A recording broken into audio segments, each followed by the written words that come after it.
Hi friends, మీరందరూ ఎలా ఉన్నారు? మీరంతా బాగుండాలని కోరుకుంటూ ఓ సరికొత్త హారర్ స్టోరీతో మీ ముందుకు రావడం జరిగింది. మరి ఈ హారర్ స్టోరీని మొదలు పెట్టబోయే ముందు మీ అందరికీ ఓ చిన్న రిక్వెస్ట్. ఇంతవరకు మీరు ఈ వీడియోని లైక్ చేయకపోతే దయచేసి లైక్ చేయండి. ఎందుకంటే మీరు లైక్ చేస్తేనే కదా ఈ వీడియో అనేది మీలా ఓ 10 మందికి రీచ్ అవుతుంది. కాబట్టి లైక్ చేయండి.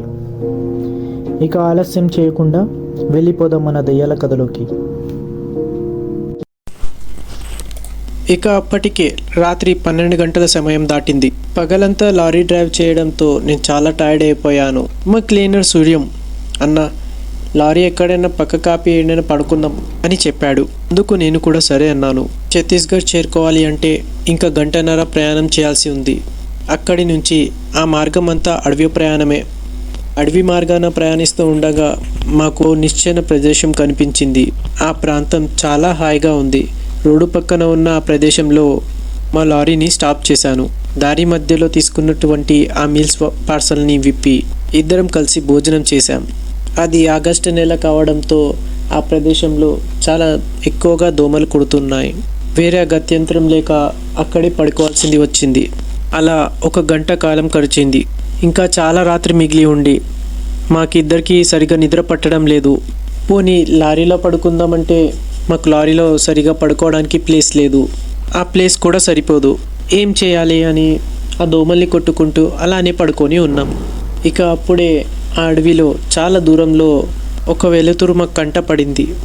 నేను అటువైపు చూస్తూ, సూర్యం, అక్కడెవరైనా మనుషులు నివసిస్తున్నారా అని అడిగాను. అందుకు సూర్యం, ఏమో అన్నా, నాకేం తెలుసు, ఒకసారి చూసొద్దామా అని నాతో చెప్పాడు. ఇక అప్పటికే దోమల బాధ భరించలేక ఉండడంతో సరే చూసొద్దాం పదా అని చెప్పాను. ఇక ఇద్దరం కలిసి ఆ వెలుతురు పక్కనికి చేరుకున్నాం. అది ఒక పెద్ద మెద్ద ఇల్లులా కనిపిస్తోంది. ఆ ఇంటి బయట వెలుగుతూ ఉన్నటువంటి ఒక లాంతర్ వేలాడిస్తూ ఉన్నట్టుగా మా కంట పడింది. వెంటనే మేమిద్దరం కూడా ఆ ఇంటికి చేరుకొని ఆ తలుపు కొట్టాం. ఏవండి, ఎవరైనా ఉన్నారా అని అడిగాను. కానీ ఉలుకు పలుకు లేదు. ఏవండి, ఎవరైనా ఉన్నారా అని ఈసారి గట్టిగా పిలిచి తలుపు తట్టాను. ఇక అప్పుడే గజ్జల శబ్దం ఆ ఇంట్లోంచి టక్కున చేరుకుంది. ఆమె ఒడియా భాషలో మాట్లాడుతుంది. ఇక నాకు కూడా పూర్తిగా ఒడియా భాష తెలియడంతో ఒక్కసారి తలుపు తీస్తారా అని పిలిచాను. ఎవరు మీరు అంటూ ఆమె తలుపులు మెల్లగా తెరిచింది. ఏం కావాలి అని అడిగింది. ఏమీ లేదండి, మేము లారీపై ఇటువైపు వెళ్తున్నాం. ఉదయం నుండి జర్నీ చేస్తూ ఉండడంతో మాకు చాలా టైర్డ్గా ఉంది. సరే పడుకుందామని రోడ్డు పక్కన లారీ ఆపాం. నిద్రపోదామనే అనుకున్నాం. కానీ అక్కడ బాగా దోమలు కొడుతూ ఉండడంతో సరిగ్గా నిద్ర పట్టడం లేదు. ఇంతలో దూరంగా మీ ఇంటి వద్ద వెలుగు కనిపించింది. ఒకవేళ ఇది డాబా ఏమో అనుకున్నాం. కానీ చూస్తే ఇది ఒక ఇల్లు అని అర్థమైంది. అందులో మీరున్నట్టు ఇప్పుడే తెలిసింది. సరే అండి, ఇక మేము వెళ్తాం అని చెప్పి వెనక్కి తిరిగి నడవపోయాను. ఇక అంతలో ఆమె బయటికి వచ్చి, అయ్యో, ఎందుకలా కంగారు పడుతున్నారు? మా ఇంట్లో చాలా ప్లేస్ ఉంది, మీరు వేరే గదిలో పడుకోవచ్చు అని చెప్పింది ఆమె. అయినా సరే నేను ఆమెతో లేదు వద్దులేండి, ఇది చూస్తుంటే ఆడవాళ్ళు ఉన్న ఇల్లులా ఉంది, ఇక్కడ మేము పడుకోవడం అంత మంచిది కాదేమో అని చెప్పాను. అందుకు ఆమె, అయ్యో అదేం లేదండి, మా ఇంట్లో చాలా గదులు ఉన్నాయి, వేరే గదిలో పడుకోవచ్చు అంటూ ఇంట్లోకి తీసుకువెళ్ళింది. అది ఒక మిద్దె ఇల్లు. ఆ ఇంట్లో 4 గదులు ఉన్నాయి. ఆమెతో పాటు ఆ ఇంట్లో ఇంకో వృద్ధురాలు కూడా ఉన్నట్టు అనిపించింది.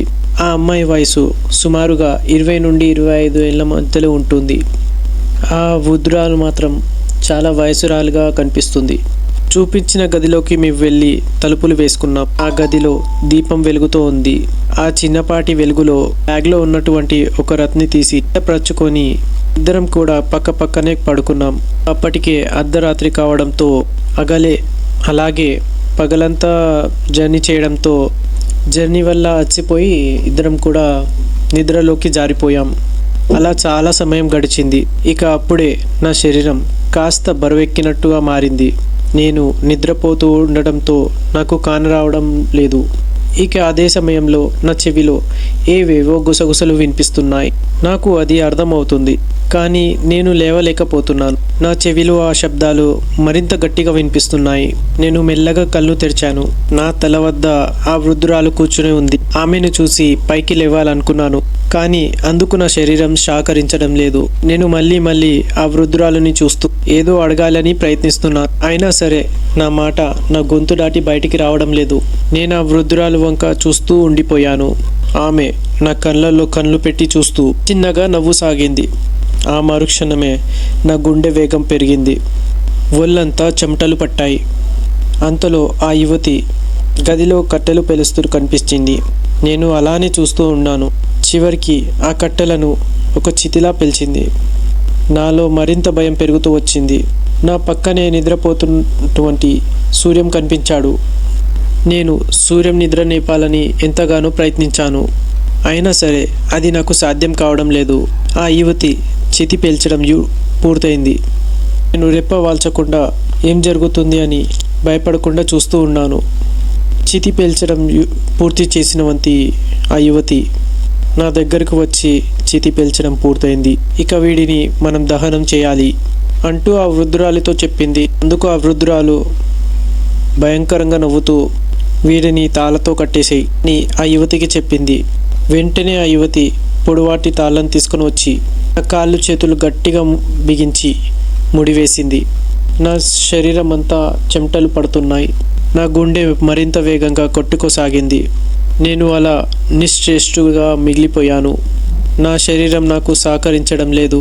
సూర్యని నిద్ర లేపాలని ఎన్నో విధాలుగా ప్రయత్నిస్తున్నాను, అయినా అది నా వల్ల కావటం లేదు. తాళ్లతో కట్టపడి ఉండడం వంటి నన్ను ఆ చితిపై పడుకోబెట్టారు. వృద్ధురాలు నా వంక చూస్తూ అతి భయంకరంగా నవ్వుతూ, అమ్మా, ఇక వీడి చితకి నువ్వే నిప్పు పెట్టు అని ఆ యువతి చేతిలో ఒక కొరివి పెట్టింది. ఆ యువతి ఆవేశంగా ఊగిపోతూ నా కళ్ళల్లో కళ్ళు పెట్టి చూస్తూ, మీరు పడుకోవడానికి మా ఇల్లే కావాల్సి వచ్చిందా అని కోపంతో రగిలిపోతుంది. నాలో మరింత భయం. నా కళ్ళలోంచి కన్నీళ్ళు జలజలా కారుతూ ఉన్నాయి. నన్ను విడిచిపెట్టండి అని నేను ఎంతగానో ప్రాధేయపడుతున్నాను. అయినా సరే ఆ యువతి, నీకు మా ఇల్లే కావాలా? హాయిగా పడుకొని ఉన్న మమ్మల్ని నిద్రలేపుతావా అంటూ కోపంగా అరుస్తూ నేను పడుకొని ఉన్నటువంటి ఆ చితకి నిప్పు పెట్టింది. ఆ మరుక్షణమే ఆ చిత బగబగా మండుతూ కాలిపోతుంది. నా శరీరం అంతా ఆ చితలో బగబగా మండుతూ కాలిపోతుంది. నేను నా రెండు కళ్ళను గట్టిగా మూసుకొని నన్ను రక్షించండి, నన్ను రక్షించండి అని గట్టిగా అరిచాను. నా అరుపులతో ఆ ప్రదేశం అంతా దద్దరిల్లింది. నా స్థితిని గమనించినటువంటి క్లీనర్ సూర్యం ఒక్కసారిగా నిద్ర నుండి మేల్కొని నా వైపు చూస్తూ, అన్నా, ఏమైంది, ఎందుకలా వస్తున్నావు అంటూ నన్ను గట్టిగా తట్టి నిద్ర లేపారు. ఇంకా అప్పటికే గట్టిగా భయపడి వణికిపోతున్నాను. నేను ఇంకా భయంతో అరుస్తూనే ఉన్నాను. సూర్యని పట్టుకొని, సూర్య, నన్ను కాపాడు, వీళ్ళు నన్ను చంపేస్తున్నారు అని బిగ్గరగా అరవసాగాను. అప్పుడు సూర్యం నన్ను గట్టిగా పట్టుకొని, అన్నా, ఏమైంది, ఎందుకలా భయపడుతున్నావు? చూడన్నా, ఏం కాలేదు, నువ్వు బాగానే ఉన్నావు అని గట్టిగా అరిచాడు. ఇక అప్పుడే నేను ఆ మైకం నుంచి తేలుకున్నాను. ఏమైందన్నా అని అడిగారు సూర్యం. అందుకు నేను భయపడుతూ నాకు కళ్ళలో కనిపించినటువంటి ఆ దృశ్యాన్నంతా వివరించాను. అప్పుడు సూర్యం అతని పక్కనే ఉన్న మంచినీళ్ళు తీసి నా చేతికి ఇచ్చాడు. వాటిల్లో నీళ్ళన్నీ కూడా గుక్క తిప్పకుండా గటగటాల తాగేశాను.